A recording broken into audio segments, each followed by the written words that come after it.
Hey, welcome back to Lake Martin Dock Company. I'm Dave McGirt with Daniel Jackson as always. This week we were talking about seawalls. So it's about midsummer. It's in July while we're taping this.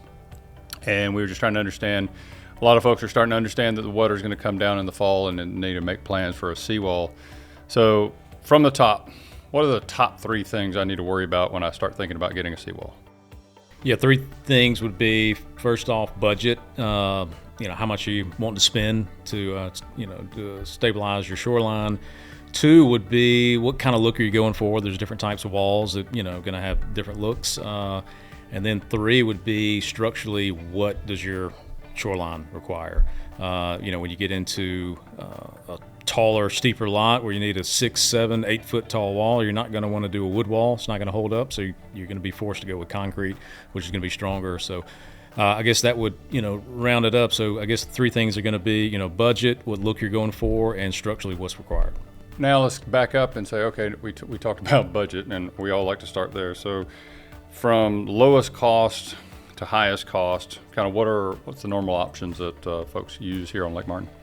Yeah, so actual vertical walls, you'll have three different levels. You have a wood wall, concrete wall, and then a boulder stacked stone wall, ledge rock wall. Then before all that, you can do riprap as shoreline stabilization. So riprap is going to be needed for all of the other vertical walls, at least at the base of it. But you can do riprap as that would be the budget level, seawall, if you will. Just add riprap and just place that in to protect shoreline. And I think Alabama Power, so talking about Lake Martin specifically, Alabama Power requires a minimum of riprap on your property already. Mm-hmm. So, they're trying to help you by, controlling the erosion at a minimum, even if you don't have a seawall, period. A lot of the old legacy lots on the lake, and there's still a handful, shouldn't be more than a handful, that's all that's protecting their shoreline. It's just old riprap.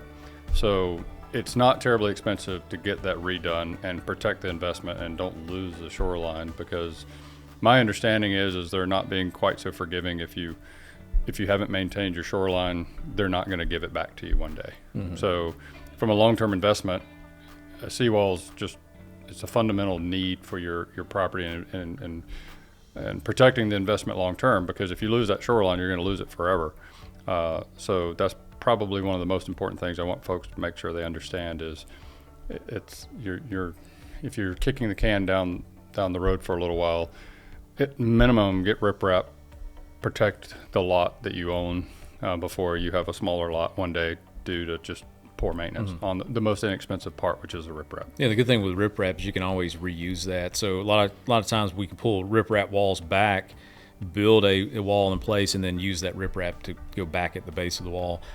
You can also, if budget is an issue and you want to get a wall in maybe the defined areas where you have a grass area next to the water, but you have some wooded areas behind you where you're not really worried about making it nice and pretty with a concrete or wood wall. Just put riprap back there and protect that area. So you can do that in combination of having some riprap along some of the areas that are more natural areas, and then defining those areas with a wood or concrete wall out front. So you hit the next level up, right? So now we've got a riprap, we're protecting the shoreline at a minimum. Now we're trying to, quite frankly, make our yard not just have this steady slope into the water, but actually have a defined area to where we can have some landscaping and some nice grass for the kids to get out there and play, whatnot. And the wood seawalls are kind of that entry point. I've seen some geostone, stacked stone type things around the lake. Why are they not as popular as obviously the wood walls and the concrete walls?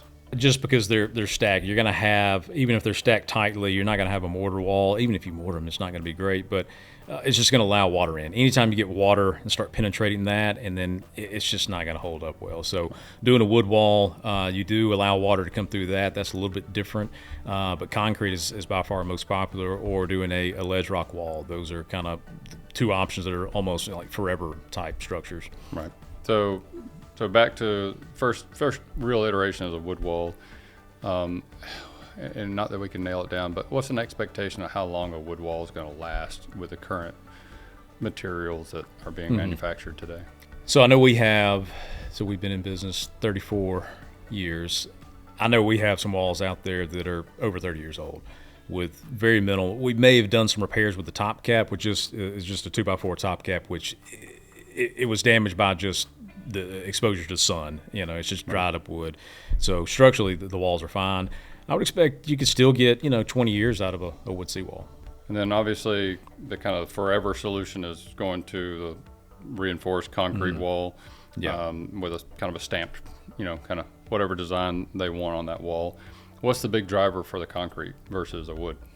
A lot of people prefer the look of it. It's a little bit cleaner look. You get rid of the wood. Two, you just have options as far as doing a different pattern. So you can dress it up with doing some vertical looks. You can do a flat face wall, and then you could do a rock front on it, which is nice too.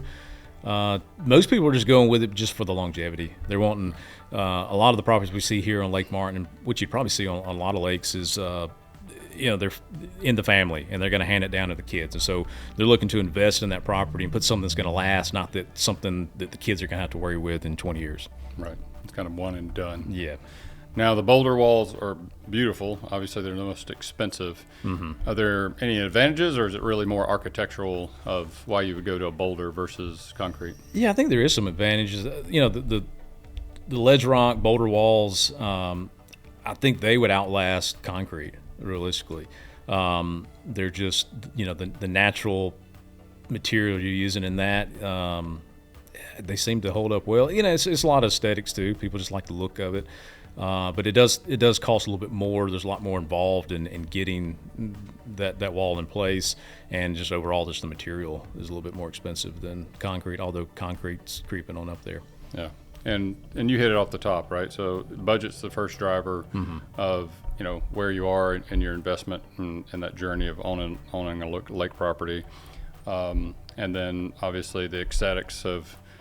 If you're not doing a lot with your landscaping, like you said, I can do a wood wall over here, do riprap over here, and be very cost effective and protect your investment. If you're going to sink a lot of money into your landscaping, then you're going to want to kind of control what that edge is going out into the lake. So that's where you start headed towards the wood, and then obviously concrete forever, and then the boulder walls, the most expensive. Any other tips for folks that are thinking about updating, improving, or fixing their existing seawalls?